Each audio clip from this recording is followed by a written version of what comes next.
And eventually, I found myself helping other lower batch students to do what I basically did. This is why we decided to form this group, because we see our fellow countrymen struggling with their applications. They might struggle financially, or they cannot find the proper resource to fulfill their Canadian dream. And as you all know, studying in Canada is very expensive. Other people ended up being scammed. Other people are not successful. So this is something that our dream is to help people and to avoid these situations. Yes. So once again, a study visa is the most fastest way to come to Canada. Everyone agrees to that. But the most expensive way, you need to spend at least $1 million pesos proof of fund as a single applicant. Right? So maybe before we start with the presentation, let's have a show of hands who are currently studying. Raise your hands, please. Okay. Those who are in their postgraduate work permit? Just very good. 2. Okay, so how about those people who are under open work permit, like me? 1. Oh, 1. 2. Okay. 2. Okay, perfect. Okay, what else?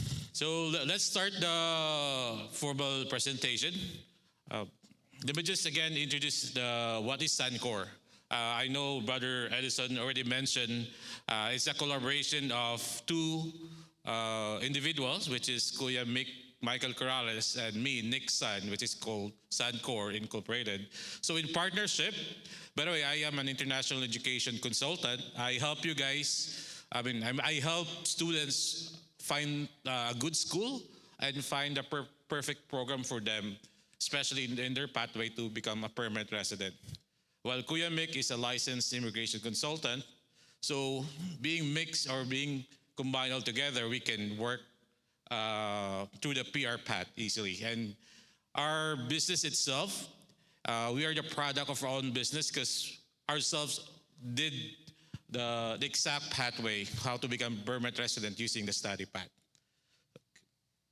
Okay, Sancor Unlimited was founded on June 2018. But we started way beyond that. When we came here, my wife and Kuya Mick, when we were back home in the Philippines, they already chatted or they already interacted before in how to help. And Kuya Mick is one of the person, our go-to person when we ask questions regarding immigration.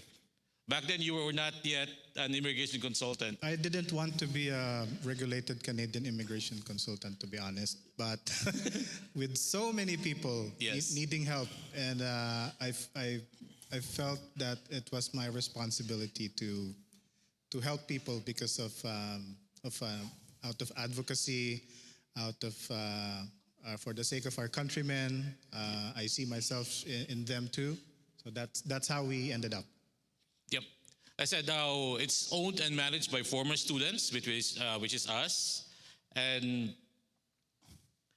our advantage compared to other agencies back home, first is we ourselves experienced the process of being permanent resident in less than 2 years' time. Same with Kuya Mick.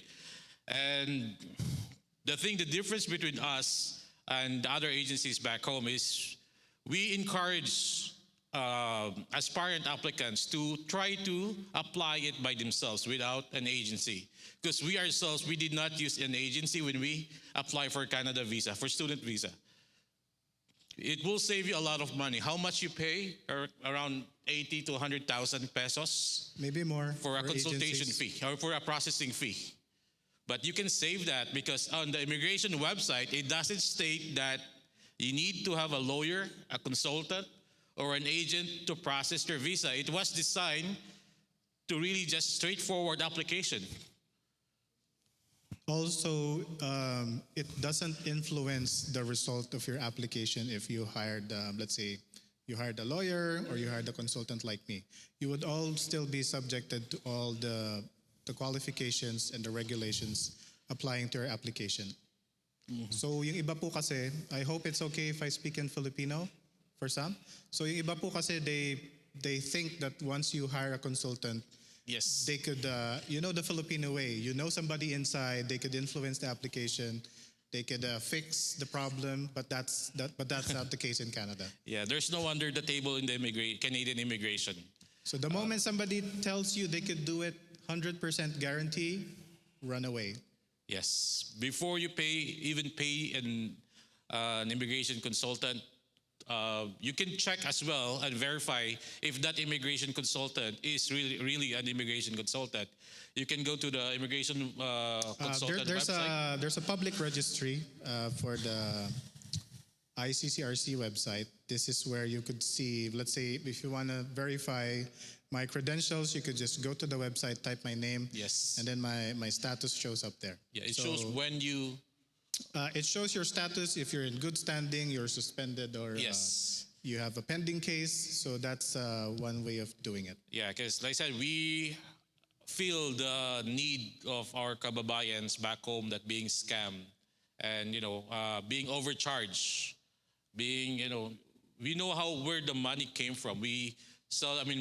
Some of the people, some of our kababayans all sold their houses, sold some properties, borrowed some monies just to come here. But, you can save money in eliminating that consultation or an immigration, what do you call this one? Getting a consultant by doing it by yourself, DIY. Okay, like I said, we are an immigration agency, but we don't force everyone to get our services. We teach you guys how to do it. But just in case, if you can't do the DIY, and that's the time we jumped in. That's our goal, is to help first. And then if, things is, sometimes if we teach people, sometimes people, I don't have time. I just want to pay. Okay, and that's the time we jumped in. But we educate first before we jumped in. Again, these are our services from the Canadian Corrales Immigration Consulting Services, Inc. So we process all types of visas, from student, tourist, parent sponsorship, PGWP, what else? Even LMIA processing. So you can visit our website as well as Sun-Cor.com, or you can also visit Kuya Mick's website. It's a bit long. It started as a joke. StudyWorkLiveMigrateCanada.com. So basically, we do everything from as simple as tourist visa to something as complicated as avoiding deportation. Yeah, Kuya Mick already that helped a kind of lot. sums it up. Yeah. Okay, so now let's maybe go to the discussion points. Yes. So today, just to give you, guide on what we're gonna do today. First is a brief introduction. So we did that already. Second part will be do's and don'ts while you're a student. And second will be preparations, graduation, and first skill job. And the third topic will be preparations for permanent residency. Okay. By the way, if you have any questions, you can... We will have a Q&A towards the end. So it's, I don't know how we're gonna conduct that later, but just pay attention. So you might know stuff, maybe you don't know it yet, you'll find out, and then if you need some clarification, then we could have that discussion later. Actually, we have a game today, not really a game, but a prize. So just listen what we're going to be discussing, and we're going to ask question later on. And just one question, and who will answer it correctly, will win a 1 hour consultation, one-on-one. For free. For free, no charge at all. So that's, yep. Usually people pay over $100 for that. So we will have that game today. One lucky attendee will be getting an hour consultation for free. Okay, so maybe this is Yes. me. So study pathway. Is it clear to everybody why you studied? Why did you need to study, or did somebody just told you study? Raise of hands who knows why you studied instead of doing something else. Okay, so nobody raised their hand. I don't want to study, that's why my wife studied. Okay, so maybe from my personal experience as well. Why did I study? Number one, when I applied for a study permit, I was already in my 30s. So it was, and this was also the start of the express entry system. It's a points-based system, and unfortunately, for my age, the scores weren't high enough. And we'll also have a discussion later of how to improve your CRS scores. So I was researching how we could go here and eventually become a permanent resident. Can I find an employer? It's pretty hard when you're in the Philippines, convincing a Canadian company to hire you. Can I get married? Nope, because I already have a child and I was married already, so that's not an option. What else? Can I go as a refugee? No, because there is no threat to my life. Political asylum? Nope. So what are my other options? TNT? Definitely no. That is something not tolerated here. So study pathway was the last option for me. Unfortunately, it is expensive, but it is also one of the fastest ways. So maybe now we could show the slides on how you become a permanent resident after studying. So the natural progression for students is you study for 2 years, you get a 3-year postgraduate work permit like the 2 or 3 individuals we have here. And then once you hit your 1,560 hours and 52 weeks, those 2 has to happen, of working in a skilled job, minimum of NOCB, you qualify for the Canadian Experience class. So that's one of the pathways. The next is federal skilled worker. Believe it or not, some of our students, once they graduate, they just need that extra 15 points to qualify for permanent residency. During my time, I had a Russian classmate. So during this time, I already have my invitation to apply because my wife qualified for Canadian Experience class. But my classmate also had an invitation to apply, and I was like, so how did you do it? Because I know your wife's not working. Then he said, once we finished, I got the extra 15 points, and this is what I was just waiting for. So that's how he did it. It could be something applicable to our younger students here. I see a lot of young and new students. This might be something applicable to you as well. The next one is provincial nomination. We are in Ontario, so this is the OINP, Ontario Immigration Nomination Program. Usually people who look after these programs are those around 35 and above. The reason being is these are the people who might have a lower score in the comprehensive ranking system, so they need an extra 600 points to boost their scores. Or there are provincial nominations in Ontario where applicants get nominated directly. A few weeks ago, somebody who is just a fishmonger, sa Tagalog, taga kaliskis tsaka linis ng isda, got nominated under the provincial nomination. And ang kanyang, the validity of her postgraduate work permit will actually end this December. So that was a blessing for her.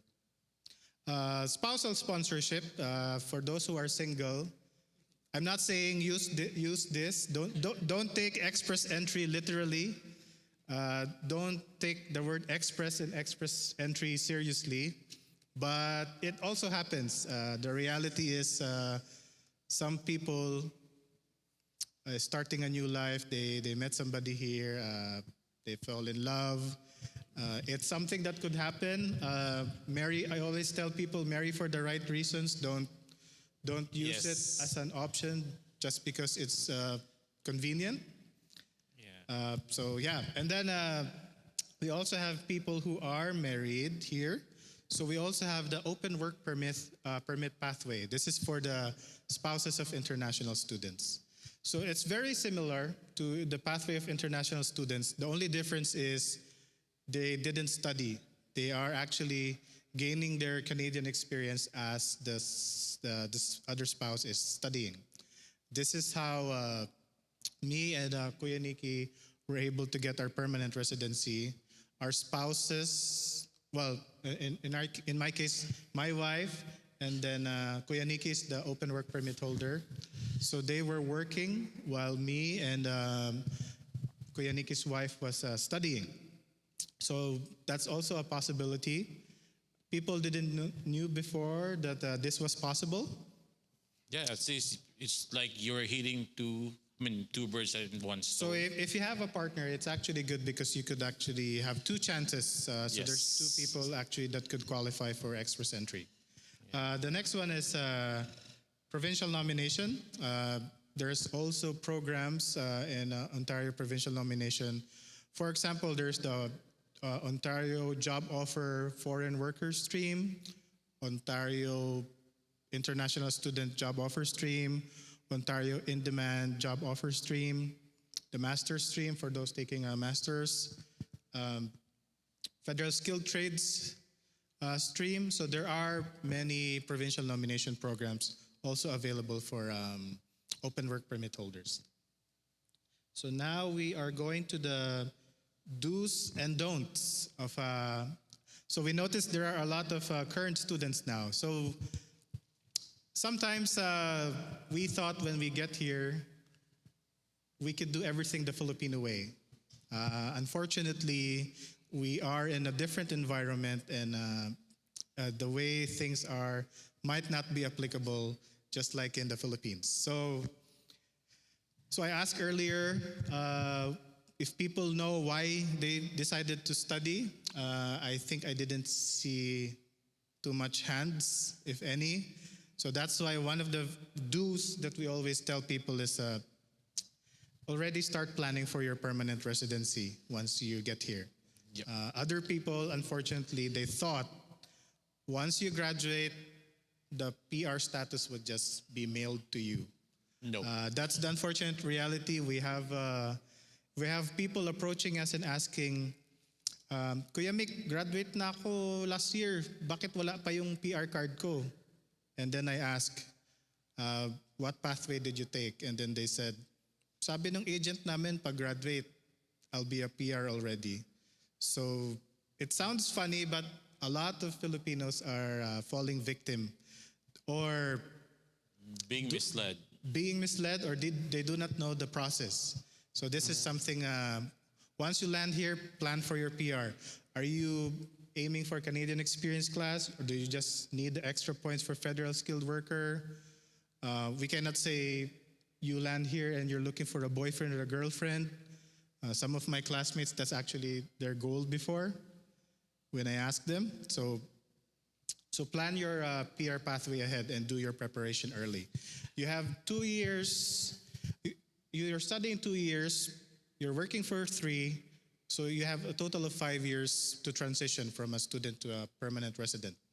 So planning early is something that is very essential because you don't want to be pressed for time and then towards the end, kapit patalim. This is something we want to avoid.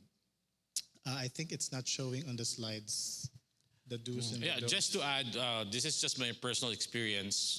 Before we came to Canada, it took us a year and a half of research. We've been through a lot of agencies back home, from Ortigas, Makati, to Pasay, to Quezon City, and paid a lot of, what do you call this one? Consultation fees, which is around 3,000 pesos.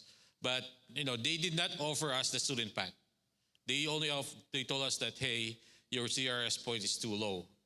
Okay, me and my wife are both professionals already. We have at least 8 to 10 years work experience that time.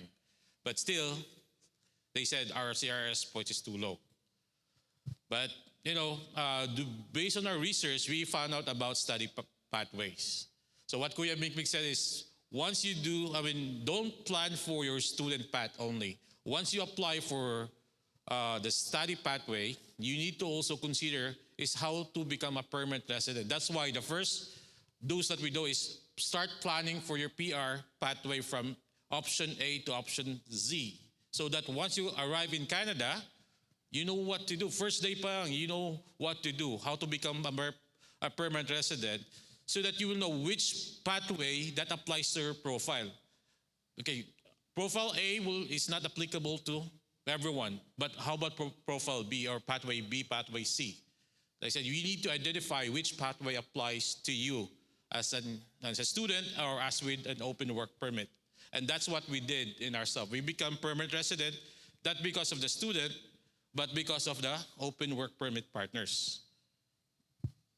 Okay, let's rush through the next one. Second, we have the be in your prime, do good in school.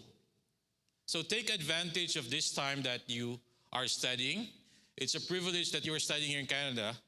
And like I said, do well in school because it will also get back to you once you finish your studies. First, you can get a good job if you have a high grades. So classic example, once we graduated, the banks here, for example, when you apply for an IT job, sometimes they ask for your transcript. So they gauge your skill set and also they gauge your grades. Because in reality, when you're an international student, fresh off graduation, there's nothing much in your resume that is Canadian. So let's say you're going for TD Bank, and then you're saying, oh, I want to be a mobile developer, software developer. Do you have Canadian experience? You will say, no, but I have experience in the Philippines. For starters, the experience in the Philippines in the beginning of your career may or may not help you because sometimes you might end up with a different career. For example, in my case, I was an economics graduate and then I'm working in IT. So it's a totally different field for me. So what helped was the transcript. They would require you to submit your grades so at least they could see that you were doing good in school and you are most likely capable of what you are saying you are. So that's why we say always do good in school. Next one is save money. Believe it or not, somebody was given a credit card and he didn't know he had to pay it back. So he thought it was free money. It's funny, but it really happens. Saving money is also one way of building your credit score. Yes. As well as getting a credit card here in Canada. So what is a credit score? Everybody knows what a credit score is? Raise your hand if yes. It's not a CRS score, okay? It's not a CRS score, yes. Okay, so we don't see people raising their hand much. Credit score, so in the Philippines, we don't usually do loans too much. Here, credit score is something very important. This is not towards your immigration, but this is after you become a permanent resident. Or maybe when you need a car after you graduate and part of your job is to, let's say, if you're a consultant or you're an analyst and then you go to different locations, you need a car. If you don't have a good credit score, you have to buy your vehicle in cash. And that's a very expensive process. So the credit score is something very important. Okay, next one. Build a strong relationship. I think, build a strong relationship with your professor. Some of you might hate your professors because they're giving you too much homework, quizzes, exams. But you'd be surprised how helpful your professors will be. Yes. I was very bad in school. I wasn't the best. But I was friends with my professors. So I was able to actually get... use them as their... you could use your professors as your reference, especially for those who have zero job experience in Canada. References are being called talaga. If you get an interview, they really call your reference. So it's very hard to put someone in the Philippines as your reference. You would come out more credible if, let's say, it's your professor as a reference. I actually was able to get job offers because of I have connections with my professors. Even now, I get emails from my professors if I want to work for Region of Peel, for example, or a big company there, a bank here. So it's with the job market here, you have to utilize networking. This one is very parallel sa Philippines yung may yes, mga padrino, tito ko si ganyan. Because Philippines are very good with referrals. Yes. From, if there's a new job here, you want to refer a friend, If you found out that oh, the manager of this store is a Filipino, and they will always say, hey, can you have a job for us or something like that. And then like once you arrive in Canada, plan right away how to get a job. And with this networking, you should build it so that you can find jobs more easier as well. Okay, so these are just the simple list that we have. Those are just the simple list that we have for those. But best practices, if you know that it's correct, do it. Okay, let's proceed to the don'ts. This is the more important part of this section of the presentation. Yes. It sounds funny when we see don't commit crime. Fraud, plagiarism, violence. Plagiarism is something that is really taken seriously here. May classmate ako, for example, he was kicked out in school just for copy-pasting something he found in the internet and putting it in his report. As you know, the colleges here have a software to detect if you are actually just copy-pasting stuff. We know a lot of people who are having problems with this. Because the actual case they have. Yeah, real cases, because they thought it's convenient. Okay, I'll just copy-paste it. Because that's what we do in the Philippines. We just copy-paste it or reword it a bit. But you would see that there is software that actually matches how many percent of the entire paragraph you copied. And this is something you want to avoid. Yeah. Because once you get expelled, then what school will get you after? Your status won't be a full-time student anymore, and you are already and it will be not following the agreement on your study permit. And it will be forever in your profile. It's also in your academic record. Yes. Don't commit crimes. Shoplifting, for example. Somebody who was a refugee, may makulit siyang anak. Yung anak, gusto yung laruan. They didn't have the money. Pero nilagay nung anak sa bag niya, nung mother. So when they went out the mall, the beeping sound came off. And then now she has a record just because of that one. So those little things is something you have to avoid. Not might avoid, you have to avoid. Yeah. Next one we have, this is very important to the international students. Don't exceed 20 hours of time per week, because you know that international students are allowed to work 20 hours outside the campus, but in campus, it's... In campus, you could work as many as you want. Yes, but during summer break as well, right, bro? Summer break, it could also... School breaks, it could be summer break, winter break, reading week. You could work as many hours as you want, but keep in mind, the 20-hour work per week limit outside the campus during your study period is something also taken seriously. For those who are graduating, I just want to let you know, your postgraduate work permit could be denied if they find out that you purposely go over the 20 hours. An hour or two excess once or twice instances is acceptable, because sometimes the payment schedule might do that, but if you're doing that on purpose, they could just deny your postgraduate work permit, and then you'll just end up, if you want to stay, you'll just end up becoming a tourist, or you'll just be sent home. Yeah.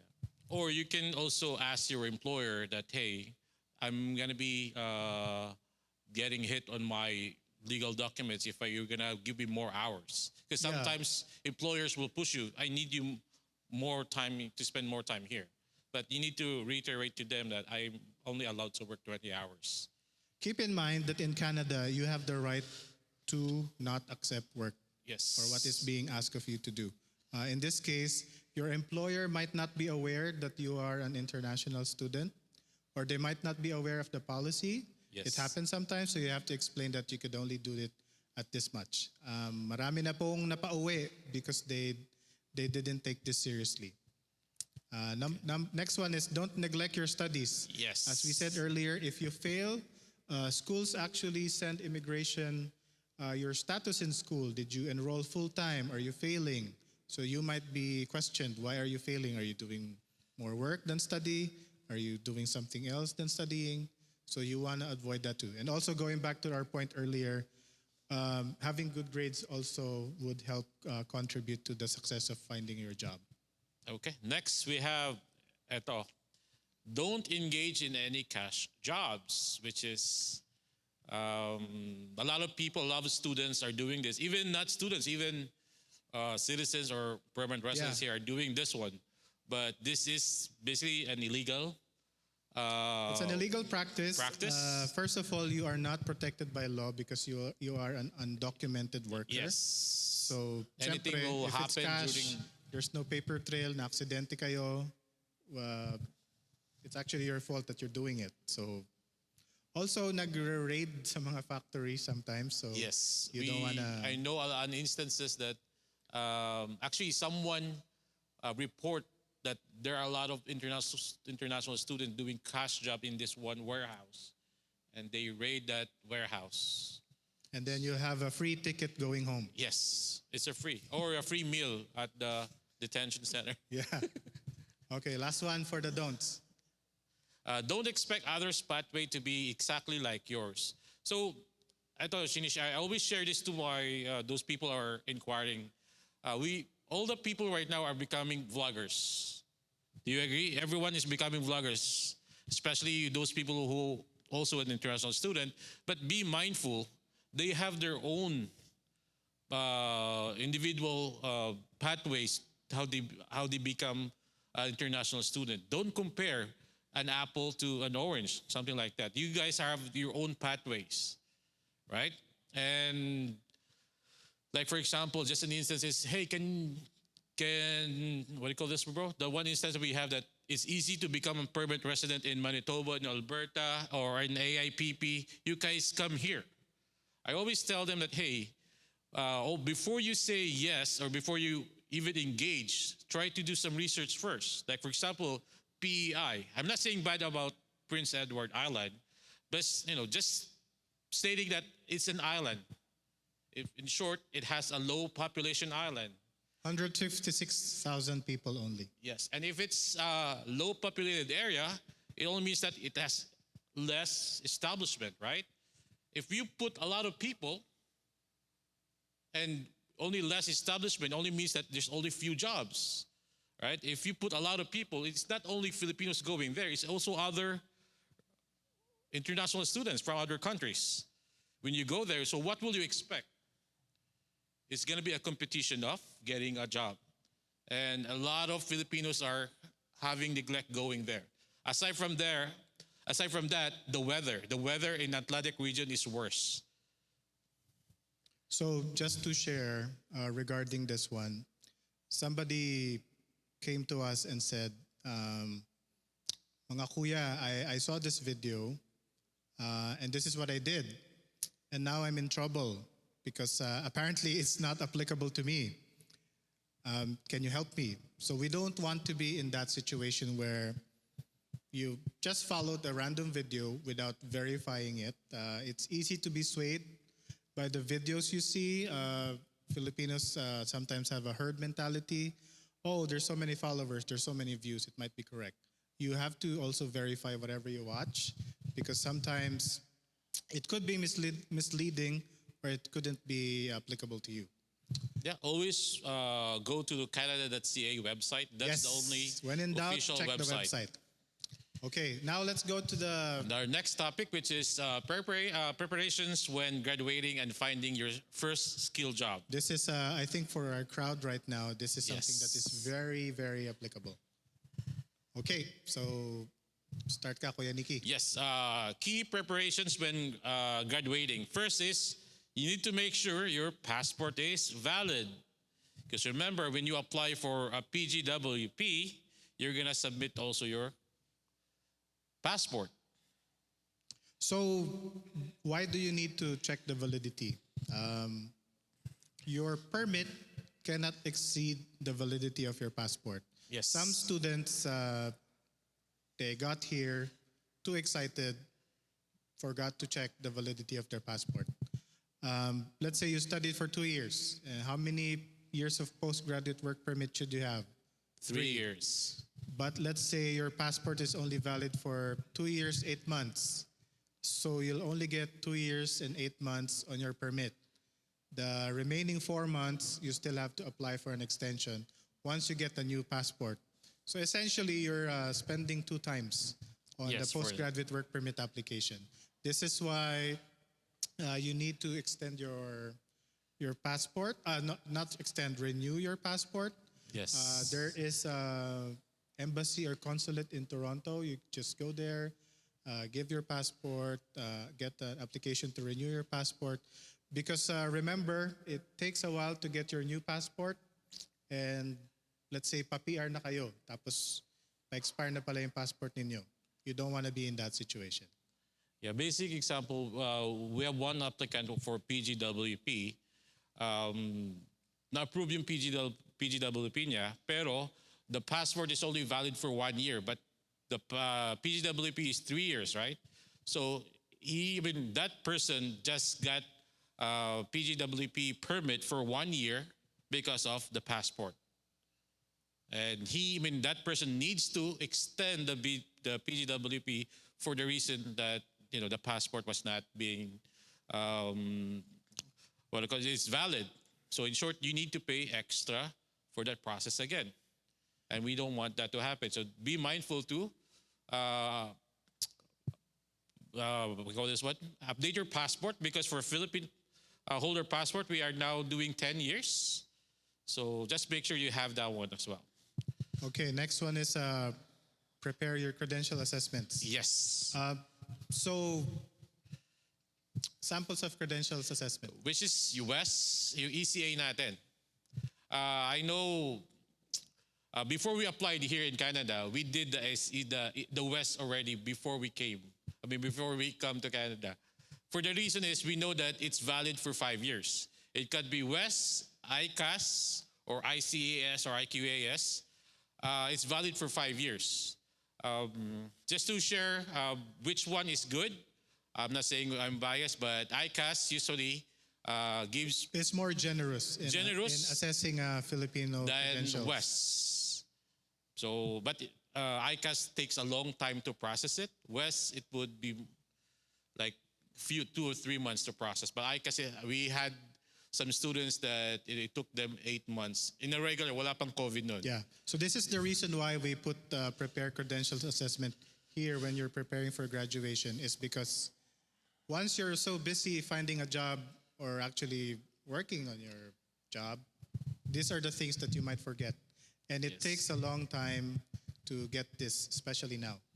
And also, you cannot create, I think you cannot create an express entry profile if you don't have your credential in the Philippines being assessed by WES or ICAS or any other organization that applies to that one.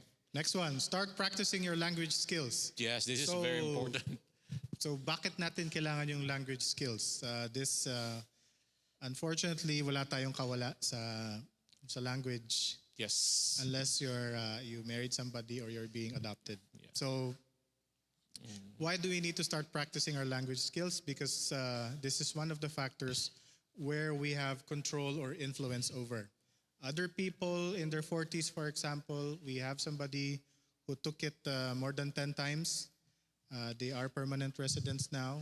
Yes. But because of their age, there is no more scores for the age category, so they have to make up for it for the language. Also, why do we want to have a high language score?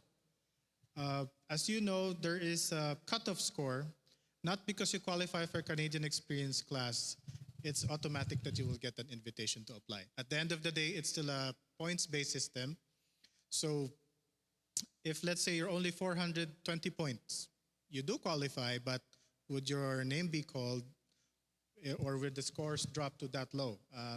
Recently, in the last 3 draws, it's around 470. Yes. So if you're around roughly 26 years old to, let's say, 30 years old, and you scored around 7 in IELTS, and then maybe work 1 to 2 years in the Philippines, work 1 year here, most likely you would hit that score. the 470 range. But what if you're older? What if you did not finish a bachelor's degree in the Philippines? These are the things that might be applicable to you or might not be applicable to you, but uh, preparation and scoring very high on the English test is something that would definitely boost your score. That's why as early as once you're about to graduate, work on it. It's actually something you could also capitalize on your interview. If they see you have a problem communicating, you're most likely not to get the job as well. So that is something very important. Yep. So next we have established support networking or connections. So while you were a student, you all, like I said, build connection. Like for example, is our co-Filipino know someone that is working at this kind of company? Yes. So sometimes it's a known fact that employers like Filipinos. Yes. Kasi maganda yung work ethics natin. And since they already know the work ethics, sometimes managers ask their staff, before we post this online, do you know somebody who actually is looking for a job? So if, let's say you know a lot of people, you have a lot of network, then there are more chances for you to actually get jobs. I think I read somewhere, Kuya Nikki, around 70% of the jobs in maybe Canada or Ontario is not published online. It's mostly because of networking. Yes. For example, my progression in the government is not only brought by skills, but also by networking. I've been networking with deputy ministers, ministers, assistant deputy ministers, so I could build my career up. It's very similar in the private sector. Knowing somebody, or at least somebody who could point you to the right person to communicate, is very important. Yeah, I mean, not only that. For me, for example, we established a network through our community, church community that I serve. So not only you can also reach out to the champion community, church community. You can join or ask help from them if they can also guide you in the jobs that we currently have here in London, right? Okay. Next, we have be mindful on the extension of the OWP or the open work permit and the dependents. So this applies to international students with spouses. Yes. Sorry. International student na may isang asawa. Parang spouses kasi nasabi ko eh. Baka matulfo tayo. Dapat sa don'ts nilagay natin, don't fall in love when you're married already eh. We forgot to put it. But for this one, be mindful. Maraming nag-react eh. Maraming tinamaan yata. So for the last one, be mindful of the extension. Yes. If you have a child with you or your spouse is with you, once you transition to a postgraduate work permit holder, their permits don't automatically carry over. There are qualifications that you have to meet in order to extend them. There would still be an open work permit holder, but now there will be a spouse of a postgraduate work permit holder. So what are the requirements for you in order to extend your spouse? First is you have to be working in a skilled job. This is what they call the NOC levels. Minimum is B. Ano ko yan ikan sample ng NOC? Example for NOC stands for National Occupation Classification.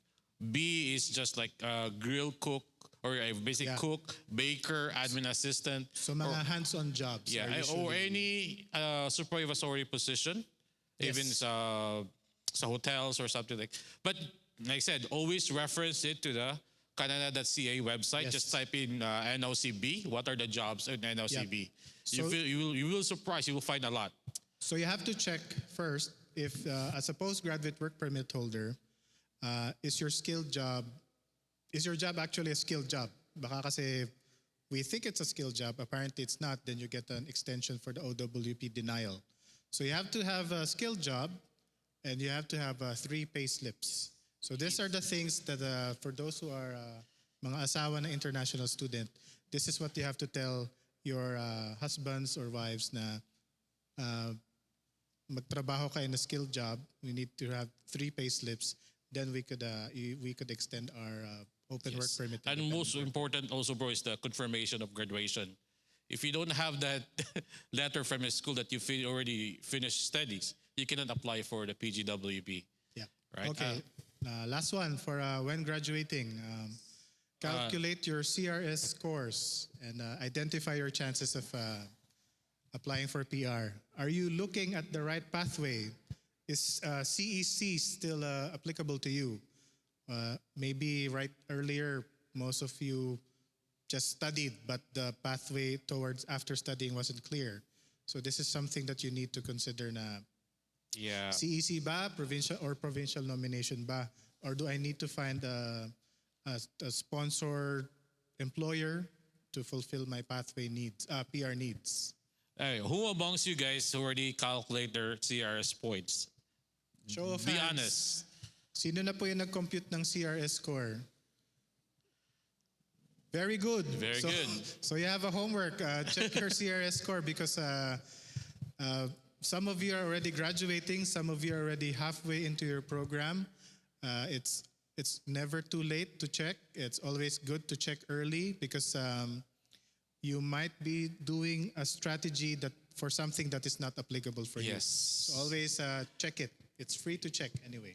Yeah, you can just type in the CEC, CIC or CRS. Just Google CIC. CRS calculator. You'll be brought to the Canada website. Make sure the official website. Okay. Yes, there are many fakes out there. So always see if it's cic.gc.ca or canada.ca. Check your CRS scores because again, maybe Canadian Experience class or the Express Entry System is something that is not applicable for you. So always check it. Okay. So next, our third topic is what to prepare when you qualify for PR I application. think we skipped one ba? Finding your first skilled job. Okay, for those graduating, this is the one that is, or about to graduate, soon to graduate, this is something very important. Yes. First is customize your resume or CV, Canadian format. Wala pong, we don't put picture in curriculum vitae for Canadian format for our resume. For Filipino, we usually put our graduation picture or the most beautiful picture we have. Our picture, our hobbies, our motto. Yes, and sometimes we even put color on the paper. Right? I remember when submitting a resume, right? Back home, we usually do that. I worked in the nature industry before, and when I checked the resume, I found out there's a lot of different color papers, and sometimes it has even a scent. So here, you need also to check. There's a lot of organization that helps you how to create a Canadian resume. You can just do a reference with them. Second is list your target companies and set a goal. So create basically a timeline or select or those employers that are offering your skill jobs. So I personally did points 1 and 2 when I was about to graduate. Usually, sakit ng Filipinos, we just make one generic resume, shotgun approach, send to 100 companies. But in reality, if your resume is not customized to the role you're looking for, let's say your resume is too generic, and then you're applying for cashier supervisor. Baka hindi nila tanggapin kasi you might be overqualified. Or let's say it's too generic, too simple, and you're applying for something that is more of a higher role or a leadership role. Sabihin nila, you're underqualified. So always spend the time. For me, I make a list of target companies and target jobs. Let's say I want to be a business analyst on this company. I want to be a software developer in this company. I want to be a database analyst on this company. So I make my resume customized to the company. Yep. You find the need of the company. Try to align your skills to the need because sometimes your needs are very specific. For example, in IT, the requirements are very specific for the skill set. And then SQL. you'll just do a shotgun approach, and then your chances would be less kasi the people reading it would be like, well, I don't need this, I don't need this, I don't need this. Okay, there's just one here I need. But of the 10 things you put there, baka 1 or 2 lang versus let's say you expounded more, then mas maganda yung chances ninyo. Yep. Okay, third one. Join job fairs. Schools have job fairs, but also join job fairs outside school.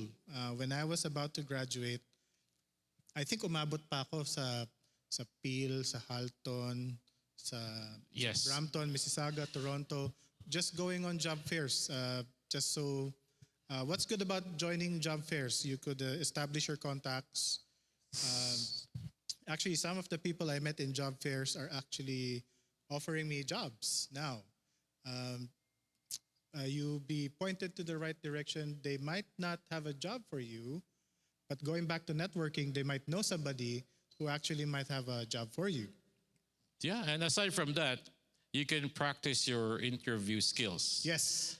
Right. I mean, either way, if you did not pass the interview, but still, because you don't know how the Canadian interview goes, it's different from the Philippines. But since you went to a series of interview and now I'll mark this next time, next interview, I'll know that I'll be expecting this question and I'll be prepared. As simple as tell me about yourself. Oh my, that's the hardest question that you need to answer during the interview. But still, you're not prepared. But next time, I'll expect this one. I know what to do. So on the job interviews, it's a skill in itself. Practice your elevator pitch. What is an elevator pitch? This was taught to me when I was a student. Let's say there is a director or CEO with you in the elevator, and you have 30 seconds with him in the elevator. How would you sell yourself? This is, imagine yourself, you have to sell yourself in 30 seconds. And how would you be able to do it? And this is how I landed my networking opportunities with deputy ministers and ministers, because I always practice my elevator pitch. I do my research, who this person is, what does he do, what does she do, which part of the government or the organization she is. So that in that way, you could always sell yourself properly. You might be talking about dogs when the person is allergic to a dog or the person is a cat person. So that is something that's very essential. Also with the interview skills, sa Philippines kasi ang tanong, typical tanong, how do you see yourself 5 years from now?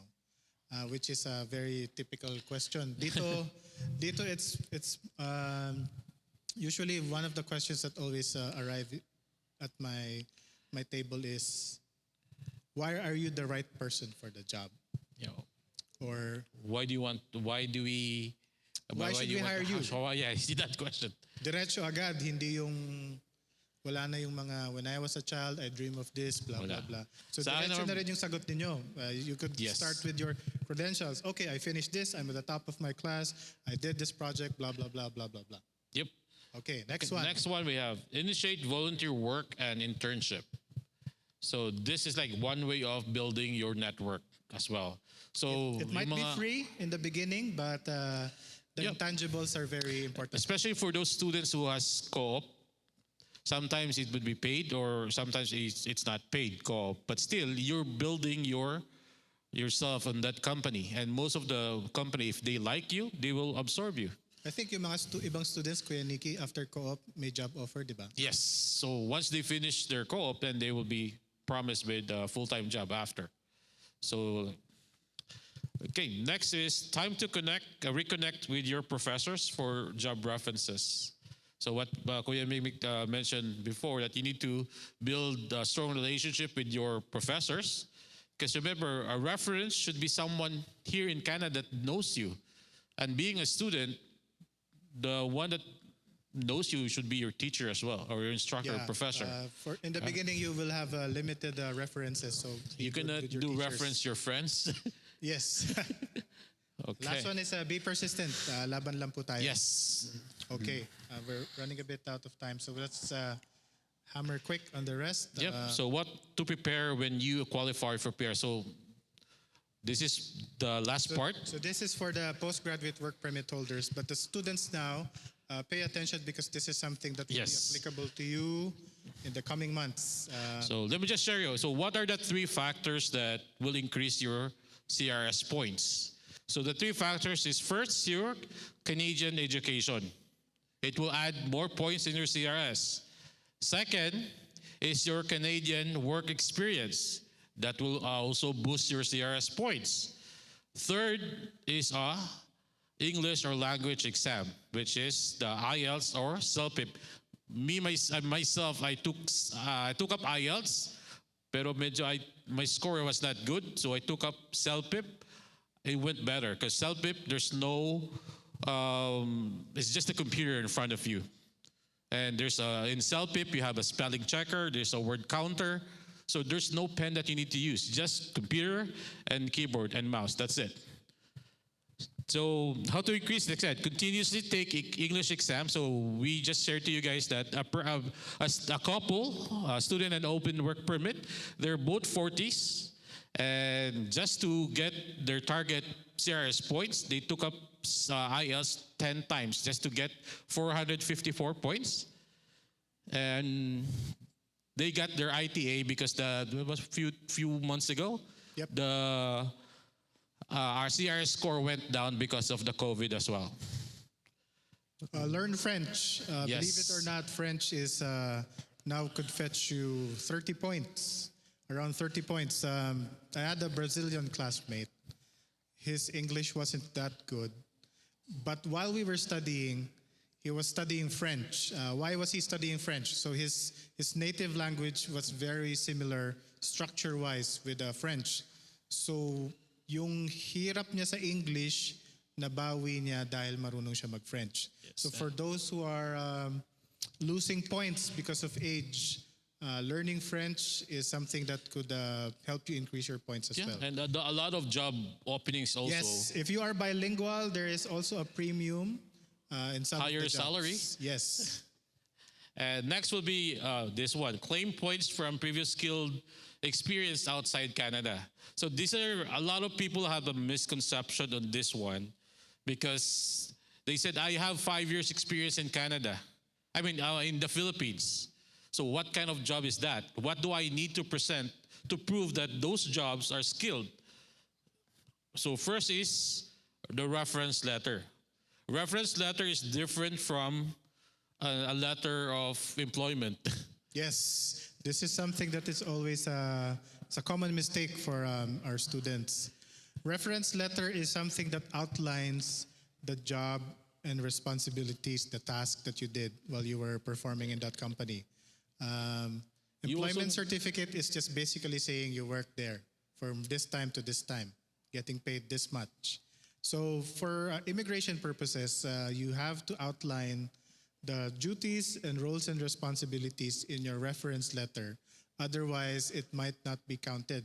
So let's say your score was 470, but they find that the reference letter doesn't point to a skilled job. Yes. They might take away that points and you might lose your invitation to apply status. Yeah, you can only claim those work experience outside Canada if it's also under NOCA, B, and O. Yes. Okay, so you cannot gain points as, like for instance, customer service representative. You've been in the call center for 10 years. You cannot use that one because it's under NOCC. Okay. Last one is LMIA. You might have heard this lingo. Labor Market Impact Assessment. Job offer. So this one gives you 50 extra points if a company is willing to sponsor you. So 50 points for LMIA. Learning French is around 30 additional points. So that is something that is extremely helpful if you are lacking on some of the other departments. Yeah. Next one is we will be showing how to prepare. This is the timeline. On the first 3 to 6 months, while you are working, you are already, let's say, eyeing for the Canadian Experience class. Check if you already qualify to create an express entry profile. Creating an express entry profile, you would be subjected to the 67-point system if you are not, if you don't have the Canadian experience yet. Yes. Next one is be financially ready. Applying for PR, unfortunately, is also expensive. Bakit siya expensive? You have to pay, there are third-party fees. There's medical, Yes. there's the language test. Like we said earlier, we had somebody who took it more than 10 times at $300 per test. At 10 times, that's already $3,000. $3,000 on English test alone. PR application is and right for permanent residency is you could see $1,325 as of today. Each, right? That's Each person, and children are cheaper. Yes. But Also, still, do they need to undergo medical? Kids? Yeah, kids. Yes. Yes. Next one is check the validity of check the validity of your permit. Some of you might be able to do this in 1.5 years. Some of you might do it on your third year, and this is where bridging open work permit comes into play. What is a bridging open work permit? Do you guys know? Anyone knows about bridging work permit? Bridging open work permit is something you use. For example, your postgraduate work permit will expire December 1. On November, you got an invitation to apply for permanent residency. So naturally, you have 60 days to submit all your documents and have an EAPR, electronic application for permanent residency. So during this time, your status here as a postgraduate work permit holder will expire. And naturally, you still want to stay and keep on working while you are waiting for the status of the result of your PR application. This is where the bridging open work permit comes into play. You have to submit this before your your postgraduate work permit expires. Hopefully, for most students, they do not reach the point where their postgraduate work permit is expiring before they submitted their PR application. But for some, right now, due to COVID, even if they got their invitation to apply and submitted their PR early, because of the longer waiting times for the results, some are already doing the bridging open work permit just to keep on working and keep on staying here in Canada while waiting for your result. This is like more on like the implied status, almost similar to implied status. It's similar to implied status, but for this one, this is applicable for those who are waiting for PR results. Yeah. I think the implied status is when you apply for PGWP and you don't have the result yet, and that's what you are on the implied status. Yes. Okay, now we go to things you have to prepare when you're inside Canada. So we broken this to two, inside and outside Canada. Inside Canada is naturally you need the English test. Yes, IELTS or CELPIP. We don't know how many times we have to take it. So far, the highest IELTS I've met from the Philippines is a 9, 8.5, 8.5, and 8.5. So that was really impressive. Yeah, I do recommend to almost perfect na. So yeah, you take the exam so that you can leverage where you are or where you're at, and then you work on it. Because right now, if you take the IELTS exam close to your end of your permit, then there will be no time to reapply for the IELTS exam.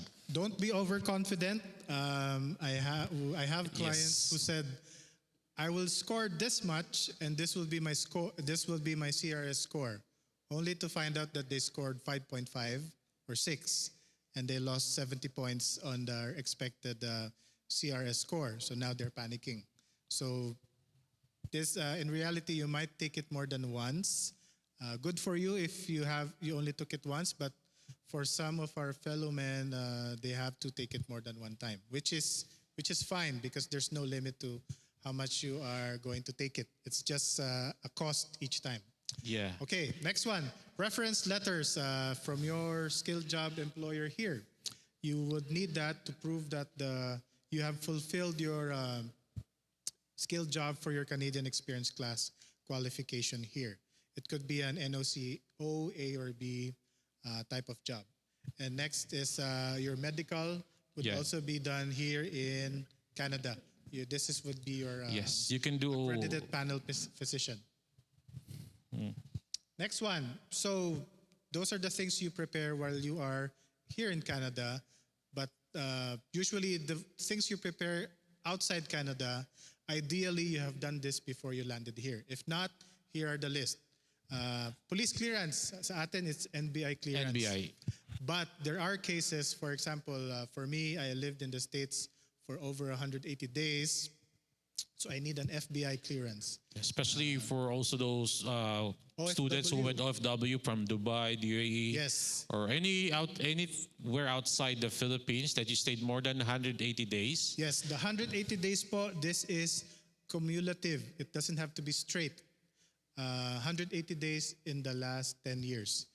So now you have to go and trip on the memory lane and see which countries did I stay. If I total the number of days I stayed in one country, did I stay 180 days and over? So in my case, I stayed in the States, I stayed in China, so I stayed somewhere else. So I had to get many police clearances, and it's very hard sometimes when you're not in that country anymore. FBI, for example, would take you maybe around 15 weeks to get it. So make sure.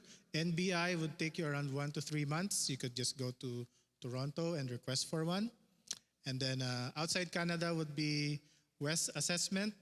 Why did we say outside Canada? Because usually your education credential assessment like WES has to be submitted by your alma mater in the Philippines. Yes. They wouldn't accept a transcript that you directly sent to WES, for example. It has to come from your school in the Philippines. So how do you do that? You need to go to the WES or ICAS website. You just registered.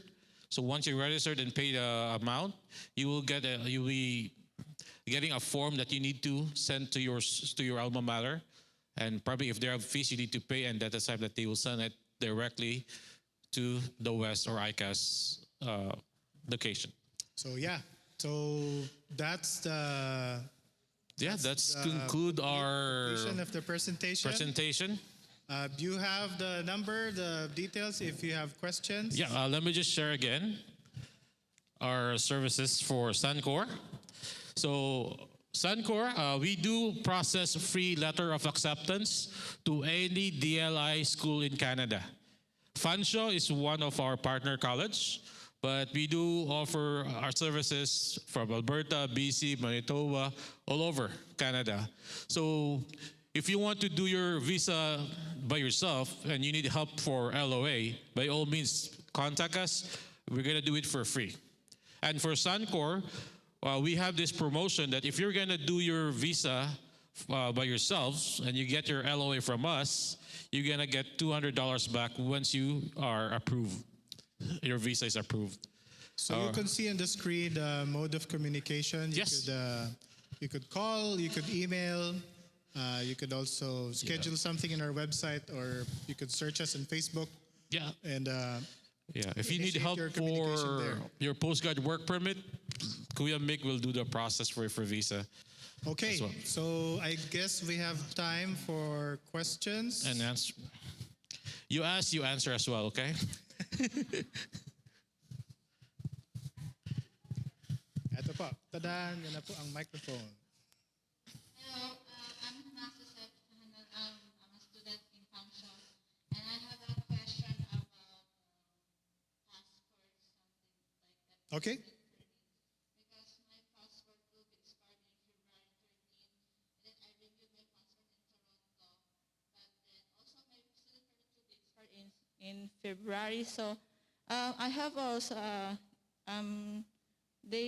my aunt introduced me to one of the consultancy there, and then near in the immigration where I renew my passport, and she said that after I receive my passport, I will renew my student permit. Also, I need to show money just like that, and then I have a question because My program is only for 1 year. I'm Okay. a PSW student, and I will be finishing this April 23. But then I have I apply in one nursing home here, and they accept me, but they just hold my application because I have a placement to complete, so I cannot go from one work to a clinical placement, so it will be cross-contamination because of COVID. And I just want to ask about student permit because I will be renewing it maybe this January. It is really needed for have a show money or what other any, Okay. because she didn't tell me what other Options are options and the list I will do for okay. renewing my student permit. Maybe Okay. you have a knowledge on that. Thank you. So just a recap. You have a 1 year program, but your permit expires on February, but you need to extend it until April, and your passport's expiring February. But you also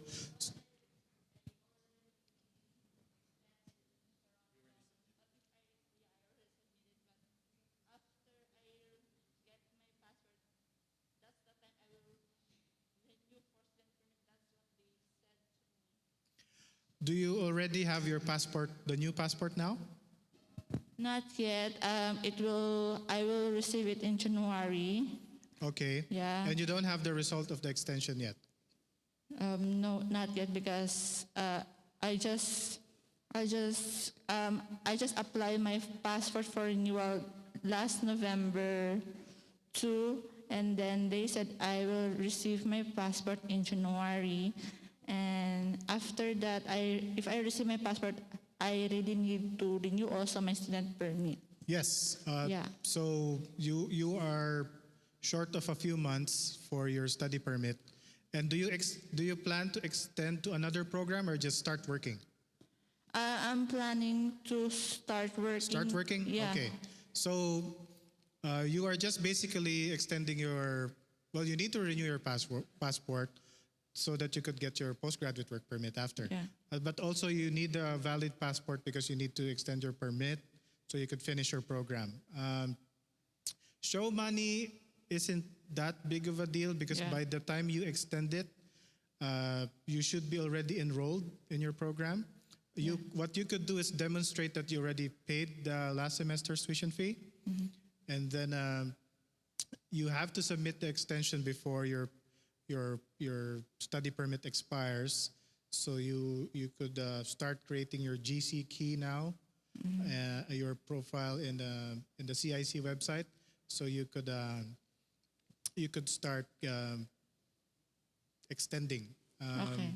Thank you. You say it's January, and it expires February. So by January, that's the very first thing you have to do. The moment you get it, you submit for your extension, show proof that you already paid, and amount of money to demonstrate that you could financially support yourself without working.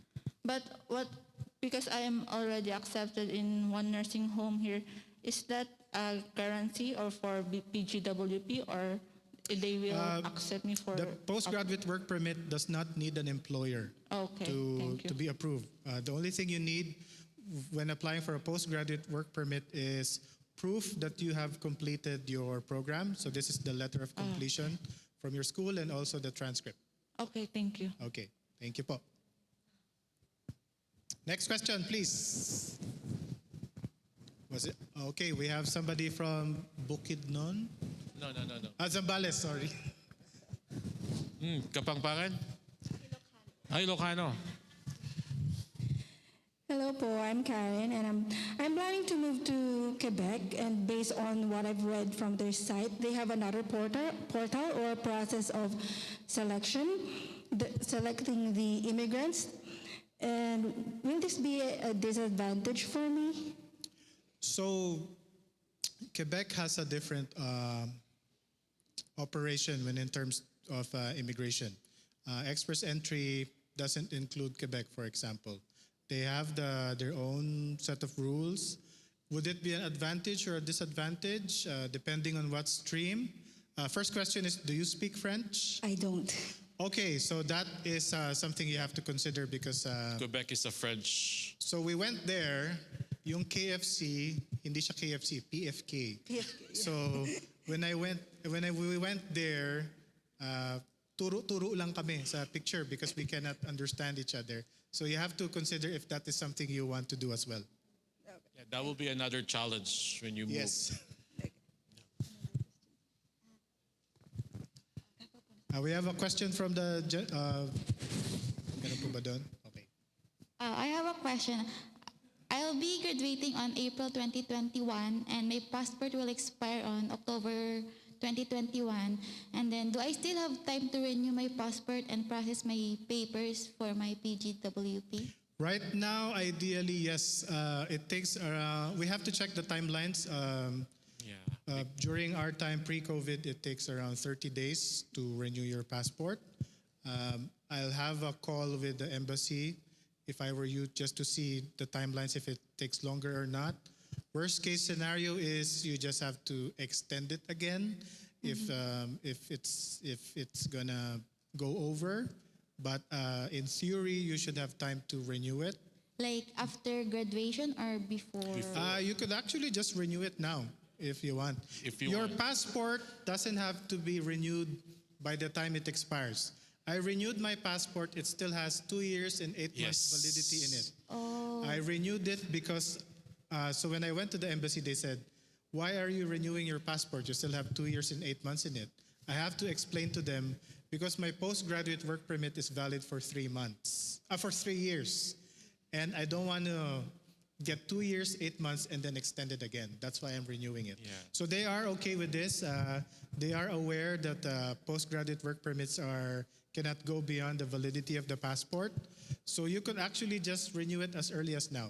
Other people could just simply renew it kasi hindi nila gusto yung picture nila. So you could renew it as early as possible. Yes, and yes, go ahead, sorry. I said thank you. Okay. So this applies to our discussion why renewing of passport is very important. And not only for the postgraduate situation, also when you apply for PR. You will be having, your passport needs to be sent as well, right? And you need to have a valid passport, not an expired one. I think we have a question from the gentleman in the middle.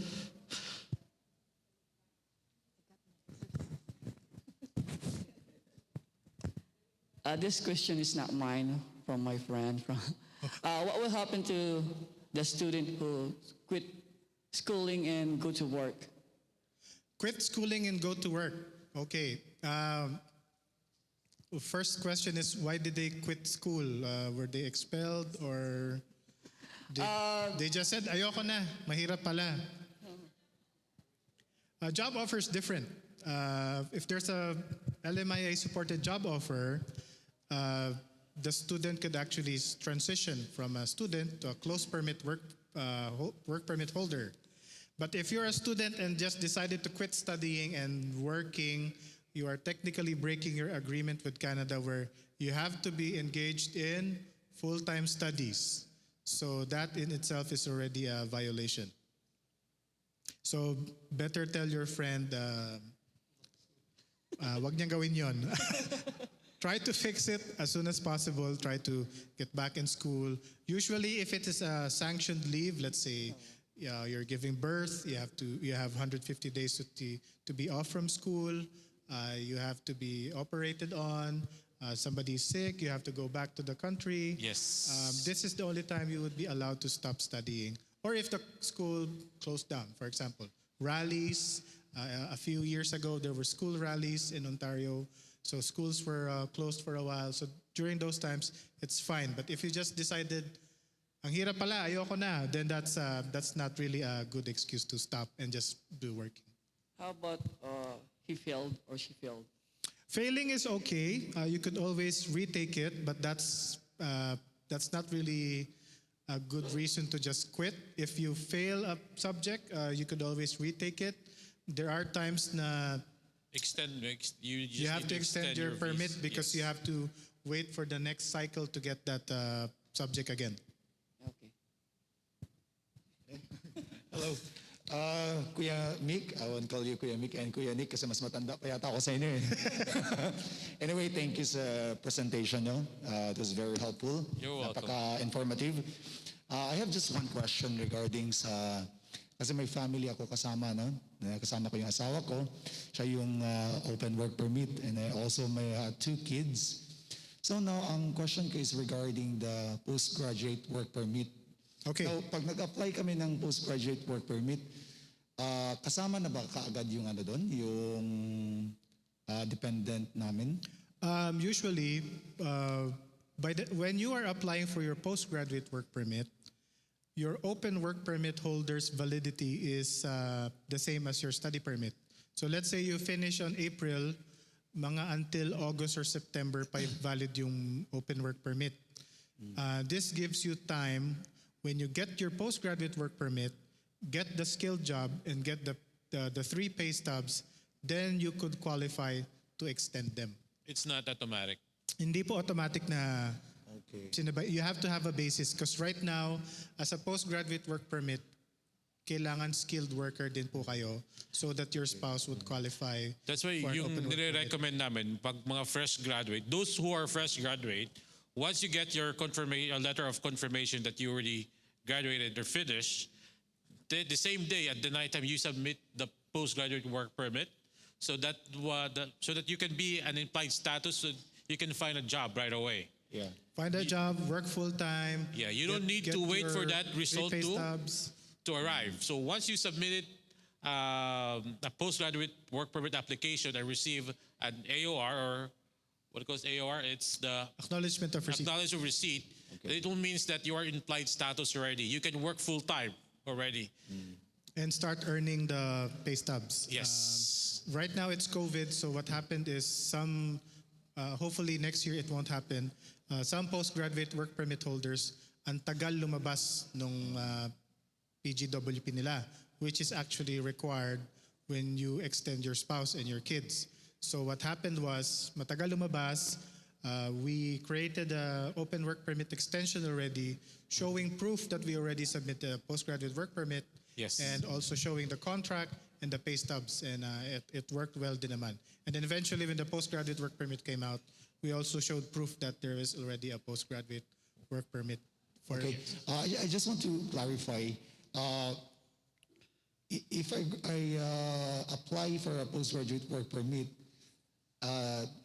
do they require me to get an OCB, at least an OCB? Yes. Applying for the postgraduate work permit, you do not need to have a job. No, But for extending the spouse, yes, it has to be at the minimum NOCB. You have to have a skilled job in order for you to extend your spouse and your children. Your children could actually be under you when you apply for the postgraduate work permit. But mostly, common practice is sinasabay siya sa spouse. Thank you. Okay pa. I hope that clears your question. Do you have We have one from the back. Yeah. Hello po, good morning.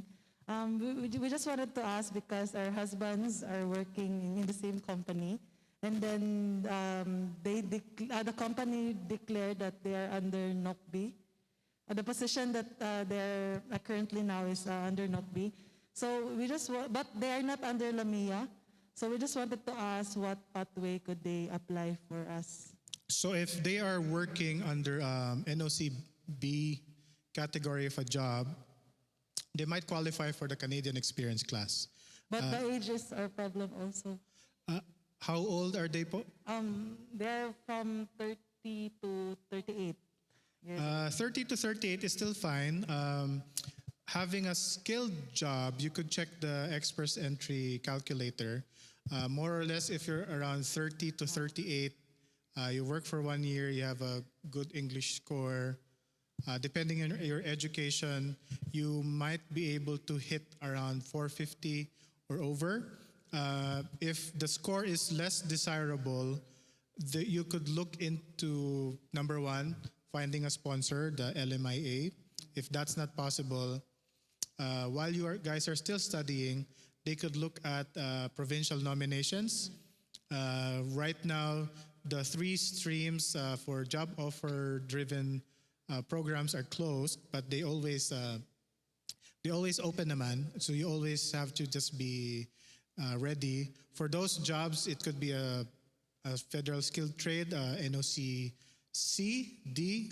There's also the NOC B jobs.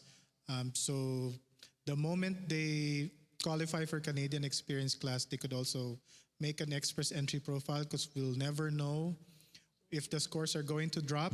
A lot of students and open work permit holders were regretting that they didn't make an express entry profile even if they qualified. Everybody was saying, I don't want to spend $300 for an English test. And besides, my score is below 450. But this year, the score went down as low as 417. So those people who were in the 430s, 420s, that do not want to spend $300 are now having regrets.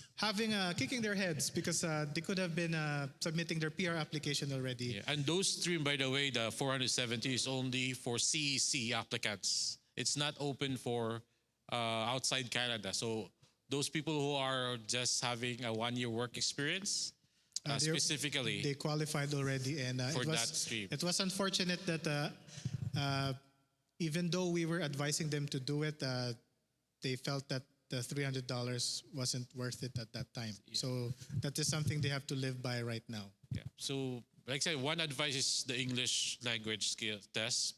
If you can, let them retake or let them take CELPIP, try them to take, because it's more easier for me. It's more easier because I'm not good in face-to-face with people. But for CELPIP, it's just computer-based and everything. From writing, reading, listening, and speaking, it's just computer-based. Okay, po. Do we still have other questions, po? Yes. Or I don't see hands being... Okay, we have... Okay, we have 2 more questions we can accommodate. That is 2. And then it's the time to ask questions after.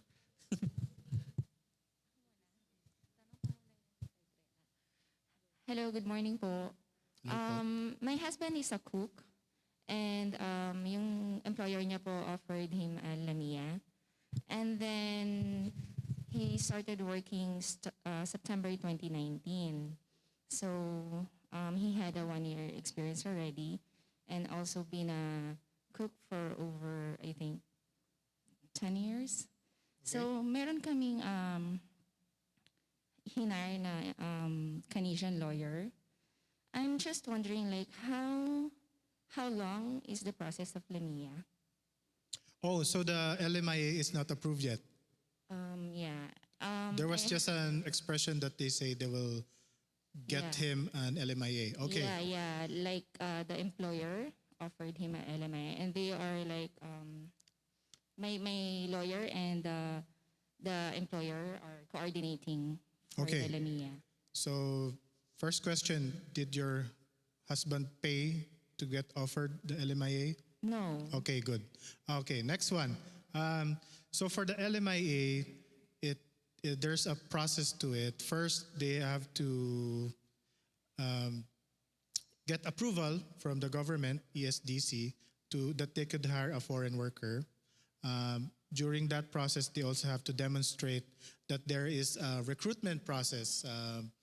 Let's say we need a Filipino cook, and all the Filipino cooks here cannot cook, let's say, pinikpikan or something very, very specific for the business. And then they found your husband.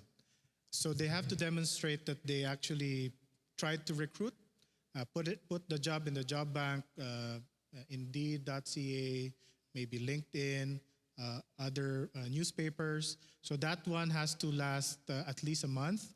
That's for the recruitment process. And then there's paperwork. So roughly pre-pandemic, give it around 3 to 4 months. So that was the timeline before the pandemic. So now it's a bit hard to tell. Ang problem ng husband ko is that when we had our when we requested for his education to be Education Yeah, credential? for the West, yeah. Hindi daw siya eligible for yung culinary education niya back home is hindi eligible, not eligible for what do you call it? Because he's a The short West. term, probably Did, he's a short did term. he finish in a university or was it?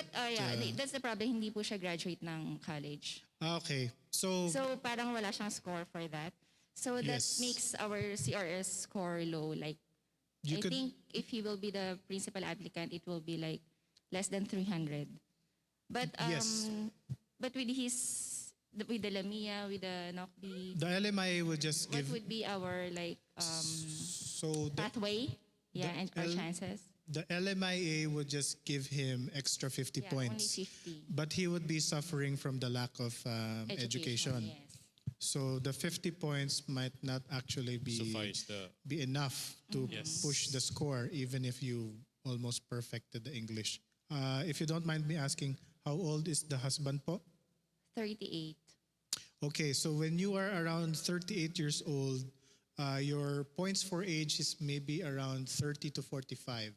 If you are between 26, let's say you're in your 23 to 28 or 30, it's around 110 points.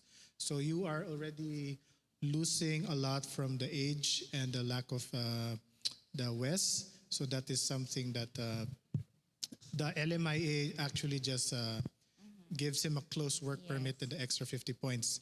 In the end, it might still be the student once you qualify for the 2 or more under the education drop down, that is around 70 points maybe extra. So the LMIA at this point might not impact the application so Or much. maybe the employer stream. Or the job employer stream, but right now it is currently Yes. closed. And just to follow up on that one, LMIA job offer, be careful because not all employers are qualified to do LMIA jobs. Not all companies are approved. That's Yes. also, there's no guarantee. And there's to that a one. certain requirement. There's a Filipino business, can they apply an LMIA? I think it's on the Canadian website that at least they have the number of employees, The company has to qualify. There's income, something like that. gross income, number of employees, how long the company has been operating. So those are other factors. But your lawyer should be able to look into those details Yes. too. One last question. Sorry. Yes po. Once na nakapag-file ng PGWP, right, pwedeng isa ba yung dependents? Tama. Yes. So, si OWP, makaka-apply lang siya ng extension once po ba na nagkaroon na ng pay stub? Yes. Yes. 3 pay stubs, and if your job is a skilled job. NOCB. Meaning po, si OWP hindi siya makakapag-work? Like stuck siya? Valid by this time, usually may pasobra naman ng mga Few months. so valid pa yung permit niya. Valid. Kasi Assuming hindi valid, like anong magiging status niya? Pag hindi na valid, then he has to do a restoration of as a visit. or become a visitor. So he cannot work. He cannot work. Yep, he cannot Hindi work. siya yung parang implied status. He won't be in implied status unless you submit the extension. So implied status only happens if you have a status that's about to expire and then you applied for an extension or a change to that one, then that's when the implied status takes place. I think we have a question from the lady at the back. I think we can just accommodate last question. Last question? Yeah, the one. Yes, we have a signal. Last question na po daw. For those who still have questions, I hope you saw the means of communication that you could reach out for Sun-Cor.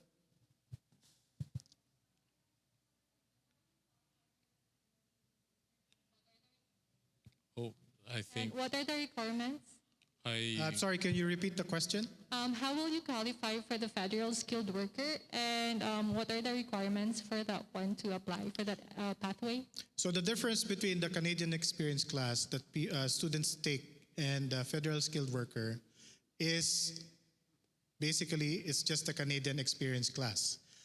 Once you do the express entry system, the system will determine if you fall under Canadian experience class or federal skilled worker. Basically, it's still a points-based system. You need to have your education. You have your education credential. You need to have your IELTS. You have to create your express entry profile. Federal skilled worker, CEC, and federal skilled trades worker. These are the 3 streams under the express entry, which is a federal program. So it's basically the same as a Canadian experience class. Only difference is you do not have the Canadian experience. Also, keep in mind, if you are going for if you qualify for Canadian experience class, there is no show money or proof of funds on your PR application. If you are classified under the federal skilled worker, for example, you just graduated, got the extra 15 points, qualified to have an express entry profile, got the invitation to apply, you would be required to demonstrate that you have you have the enough proof of funds depending on the number of people in that application. So I guess those are our questions. Thank you so much for the questions. I see we have one more question for our free consultation for an hour for Kuya Mikmik. Oh yes, so ano ba to? Pabilisan magtaas ng kamay? Yes, mabilis lang. I don't know who will be the judge of sino yung pinakamabilis. Sorry. Oh yes po. Yes. Actually, it's not a question, but I want to inform everybody here that in case you have relatives or friends back in the Philippines, Sun-Cor strongly suggests that you go first to do it yourself, okay? Not because they are an consultant. Yes. They always suggest you go to study, permit, Canada, do DIY. it yourself, PH, right? Yes. So they are very open there. So please, if you can, encourage your friends to just do it yourself. Besides, they are giving a free service to obtain your letter of acceptance. And we thank you, Sancor, for that. Yeah, actually, we have a student that also did our service for free. May we request that student to raise his hand? Can you stand up? So yeah, nag-DIY din siya. He did get his LOA from us with no charge. And you can even ask him if there's a centavo that he paid. No. We just help him out. An LOA is like 3 or 5 days. Yeah, in the fund show. And no more questions asked. Application fee, we can waive them. The $100, we can waive that application fee. English test. And English exam as well. And some other schools that partners with us. That's the advantage, and that's one of the reasons why we build the Sun-Cor, because schools partnered with agency, not with individual. That's why the study permit Canada DIY PH group, when you approach us, for example, new applicants, we always refer them, try this DIY first. If you can't do it, and then we jumped in. Kasi we know how expensive getting a service from an agency. Okay, Kuya Nikki, how will we do the raffle? Who would be the judge who raised their hand first? Because it's very hard for us to see from this point. We need a judge that would tell us who raised their hand to answer the question first. The question is very easy, actually. We'll just ask one question. Kung sino yung nakasagot ng tama would be the lucky winner of a 1-hour consultation. So ang question po natin is sino magpapautang? Okay. Okay, the question is, anyone can give at least one do's and don'ts example that we discussed today. I saw one, the one that's wearing yellow jacket. Yes. How about the do's? Very good. Now, what's your name? Okay, Ma, I think, Mom, you need to take care, and we'll give you the price, and you can set some time with Kuya Mikmik. And for the service, like I said, he will, So it's do the one. non-transferable, and you cannot. It is a transferable. It's non-transferable, and you cannot sell it. I already see your friends listing up the questions, so make sure it's your question. Baka sabihin mo, yung mister ko, nabigyan ng LMIA, anong gagawin ko? Yes. So I guess I would, before we end, I would encourage everyone to join the study permit DAY for just to get more information over there. At the same time, our sister FB group. We forgot to put it there. It's Pinoy International Students in Canada. Yeah. This is the group to join if you are already here. Study permit DIY is for those who are not here yet. Pinoy International Students in Canada is the group we created. If you are here and you want to see or read about the experiences of students and open work permit holders like us and how we transitioned to PR, this is actually where you would see, like, let's say, money tipid tips, how to save money, how to find a job. Sometimes you will see job postings there. My company, a graduate who's already on postgraduate work permit might be looking for a job that is applicable to you, then you could just reach out. Sometimes there was a student who reached out from actually from Yukon, layo niya, to get students with postgraduate work permits, and eventually they got provincial nomination for critical impact stream worker, critical impact worker stream. So these are the things that of value to you in that Facebook group as well. Good news for those who have relatives back home who wants to come here as international students. Fanshawe, which is in London, is now open, accepting international students here, so they can come. The good thing with international students, they can bring their spouse and their kids. Remember, kids, their studies are free. Just imagine how much tuition fee we paid back home per year or per 6 months in the Philippines. But here, everything's for free until 18 years old, until they finish high school. And also child benefit that will come and take place within 18 months as well. I mean, after 18 months, you are here. Okay, so I guess we will turn the mic over to Edison and Edison. Yes.